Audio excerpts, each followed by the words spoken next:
Like that time I accidentally sat on the chicken my son was raising for a school project, it's been a bloodbath over in Japan for new perfect order decks through the first weekend plus.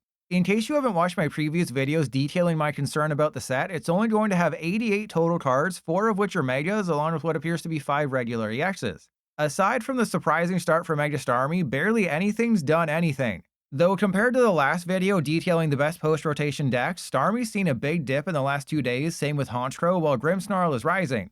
Regardless, out of all the tournaments tracked by Limitless, you'd be shocked by how many new Perfect Order cards haven't done anything. Or actually, I guess you wouldn't be shocked because I told you to be worried about the set. For example, Superior, Dewgong, Talonflame Turtonator, Luxray, Mega Clefable, Probopass, Tyrantrum, and Raticate Diggersby, to name a few, have 0 top 16 finishes. And this is with me delaying today's video to give as many decks a chance to do something. I know you're reading some of these cards and noticing that some are weaker than a control player trying to do a pull-up, but remember, Perfect Order only has 88 cards in it, so some of these seemingly unplayable cards are actually in the top 30 cards of the set. Yeah, Perfect Order is going to be rough. Still, there are some surprises coming in our March 26th set. But first, I'll show off Mega Starmie EX again. Since I already covered it in my best post-rotation decks video, I'll keep this section short. Paired with Baby Frostlass, Munkidori, Badoo, and Mega Frostlass, this is currently a top deck in Japan's Perfect Order format. And there's nothing too special about it. You just slowly melt away their ability Pokemon with Frostlass, then deal 120 to their active and 50 to someone on the bench with Starmie, all while using Munkidori to spread damage counters. It's merely an evolution of the current Frostlass Munkidori Badoo deck. Or I guess a Mega Evolution?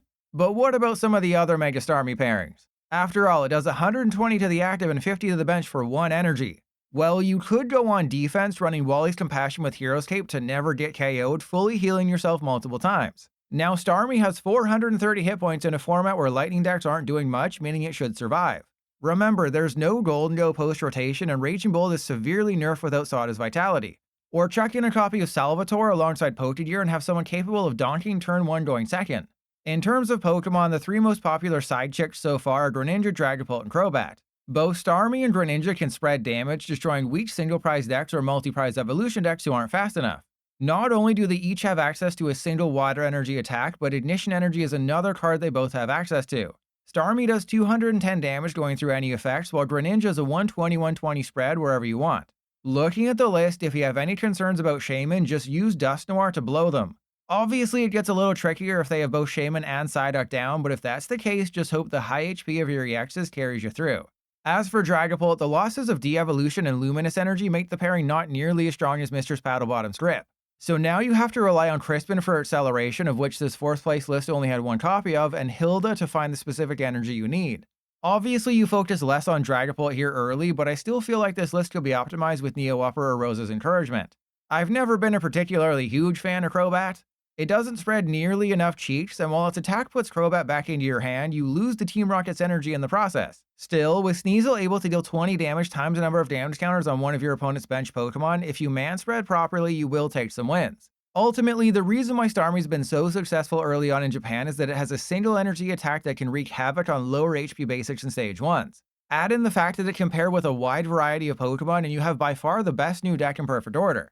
Continuing with the Megas, we have Clefable, who so far can't even be called a playable deck. Despite some early hype and an ability that protects it from Frostlass, Munkidori, and Dusknoir, while also hitting Lucario and Dragapult for weakness, it seems the damage cap is holding players back. For 2 Psychics, Shooting Moon does just 120 base damage plus 40 more for each energy discarded from your hand up to 4. So it tops out at 280 damage, which is coming up short on a lot of meaningful 2 and 3 prizers.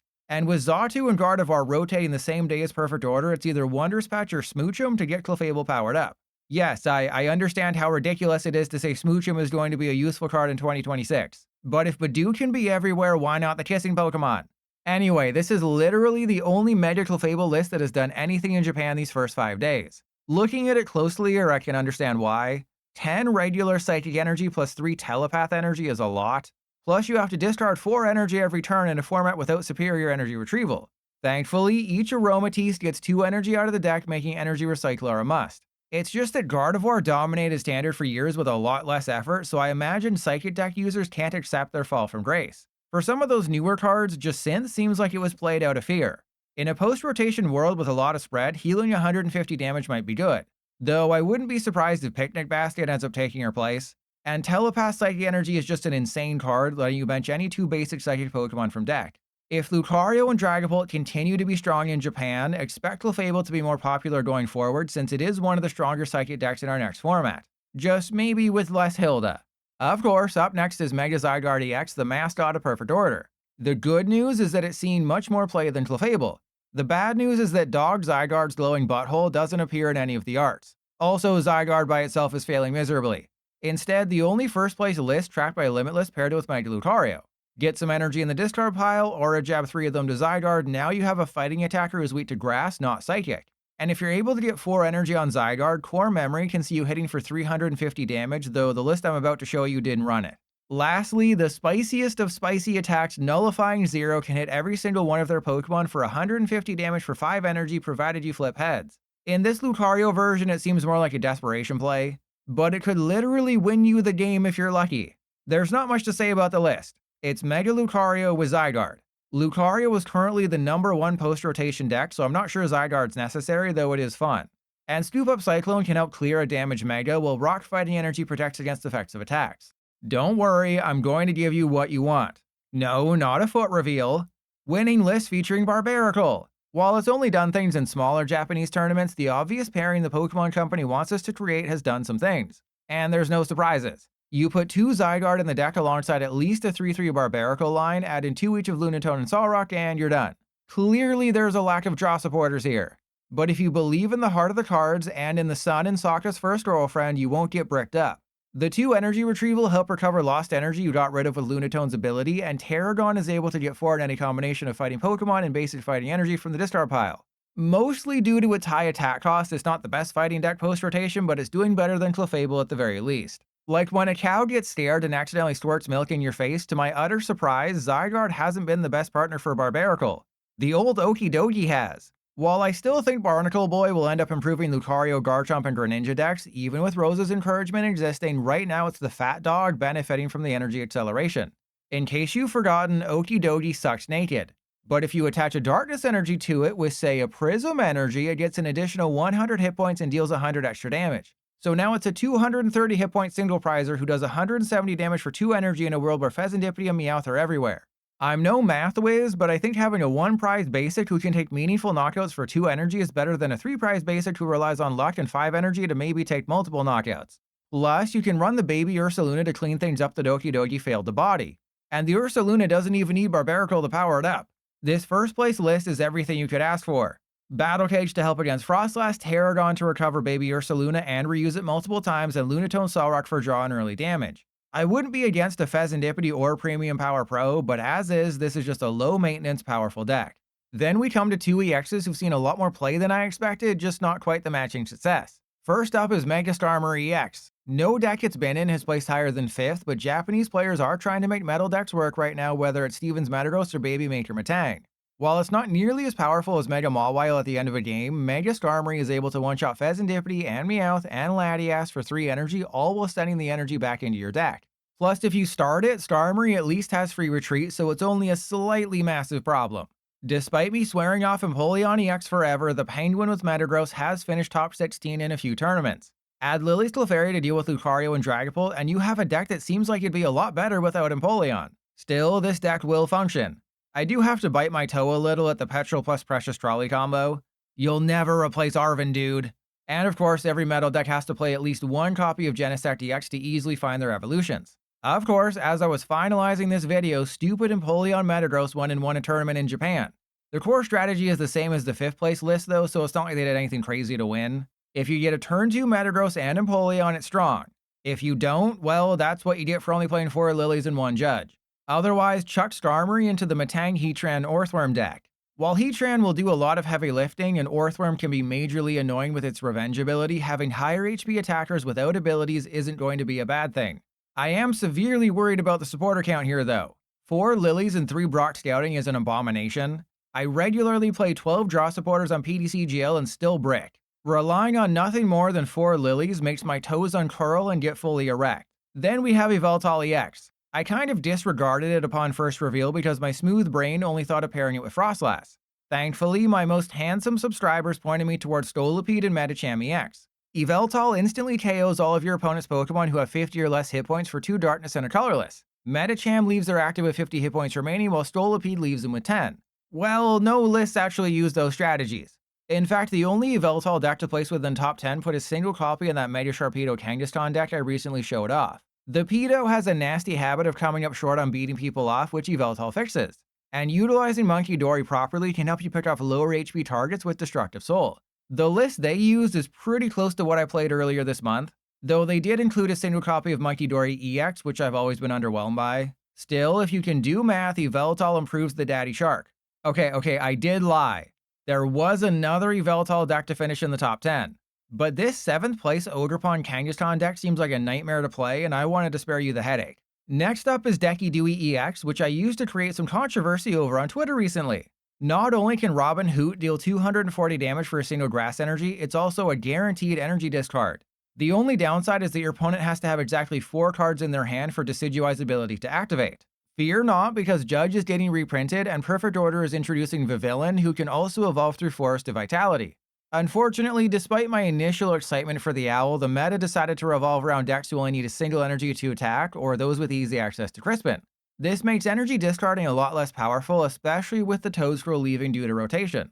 As a result, Decidueye's only had 3 placements in tournaments, with just 1 tracked by Limitless. I'm thinking the Decidueye line is a little thin, and having to run Petrol for Forest of Vitality grinds my Pokegears. You'll also notice a lack of Judge here, meaning it relies solely on Vivillon to bring them down to 4 cards. And instead of Crushing Hammer, 2 Handheld Fan try to control their energy in play. For a list with Judge, this small tournament winner ran 4 plus 2 Ignition Energy, which seems unnecessary when you have 3 Vivillon and 4 Judge. Don't be a coward and cut the Ignition for more Pokepad to increase your consistency. If you're wondering about the baby Decidueye, it's a way to one-shot Meowth EX for a single grass, though you do have to discard a grass from hand in the process. As for Relicanth, that allows you to copy Dartrix's 90 damage snipe attack for 0 energy. While I'm disappointed by the poor showing of Decidueye so far, the card is good. It's just that unless you're facing decks that require more than 1 energy to attack, you're gonna have a bad time. And against Frostlass, well, everyone in your deck has an ability and you can't have Forest and Battle Cage in play at the same time.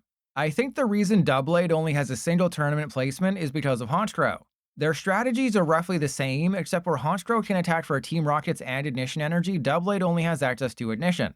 So like I pointed out in my previous preview, that stupid energy attack cost holds it back. The advantage of Doublade is that you don't discard the cards from your hand to deal 60 damage per.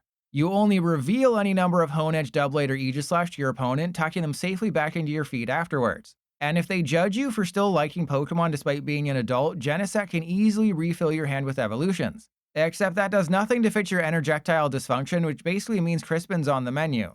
Unless you want to go to the dark side and pair Doublade with Steven's Metagross, which the only placing list did. Finishing in 9th, you run Metagross for energy acceleration every turn. If you don't get Metagross up and running though, well, you lose. And with just 2 rare candy and no TM evolution because it was bodied by rotation, along with a mere 4 lilies, you really gotta believe in the heart of the cards here. Filling me with even less confidence is the Crispin combo found in this gym battle winner. Remember, don't look too much into gym battle winning decks. They're mostly just an excuse for YouTubers to pretend like a deck actually did something. And considering that this particular list has a grand total of 0 draw supporters, you better hope your opponent freezes in real life like they do on PDCGL if you want to win. It feels crazy to say, but I've already covered all the potentially viable new decks coming in perfect order. Normally our English sets are comprised of 2 Japanese sets. For 2026, it looks like we're matching Japan 1-1, but still getting the cards 2 months later. While you marinate in that thought sauce I just basted you with, I'll take a few minutes to highlight the cards that aren't going to headline a deck, but damn do they sure improve them. As anyone who played the TCG when Jirachi EX or Tapu Lele GX or Lumineon V were legal could have told you, the #1 most played new card from Perfect Order is Meowth EX. After just 5 days, it's already been featured in close to 200 different top 16 decks ranging from Dragapult to Slowking. Simply being able to play Meowth from hand, then grab a supporter is ultimate consistency. It's also one of the reasons why Brock Scouting might see more play. Sure, it doesn't help you that turn, but Meowth has to be in hand. Brock puts the 2 basics it gets from the deck into your hand. And while it does just 60 damage, Meowth being able to recycle itself cannot be ignored. Now let me quickly go through how each trainer and special energy has performed so far. Energy Swatter is the worst one in Perfect Order, doing absolutely nothing. As for core memory, if you're putting Mega Zygarde into a deck, it should be accompanied by at least 1 copy. I mean, it lets Zygarde hit for 350 damage. Pterodon is almost exclusively played in the Okidogi Barbaracle deck since you can rely on Lunatone for card draw each turn. With Earth and Vessel gone, Naveen has turned into a must in our Chaladon decks, with Lucario's Aura Jab also finding a use for it. While it's limited to one copy in every list I saw, Rosa's Encouragement is perfect for Dragapult. Play it, accelerate 2 energy from the discard pile to your stage 2. Basically, you Crispin early, then Rosa late, ensuring you always have a dragon powered up. I also saw a couple Garchomp lists use Rosa, but that's about it. And what about Jacynth? I argued that it's a worse Wally's Compassion, and I was right. She's only been played in a few underwhelming Jellicent decks because the healing is a measly 150 and it's limited to psychic types. Lumio City has completely surprised me. Although it's only seen placement in 6 top 16 decks, that's 6 more than I expected. There's no clear best pairing, but 2 Pedos did have fun in the city. I guess its use is that if you go first, you can guarantee a basic. Of course, you have to actually get it in your opening hand, which isn't a guarantee in a Squawkabilly-less world. Moving to the special energy, I dumped on Growgrass energy because it has no synergy with Venusaur, Ogerpon, or Meganium. But there is one grass deck that it does help, and that's Thwackey Dipplin.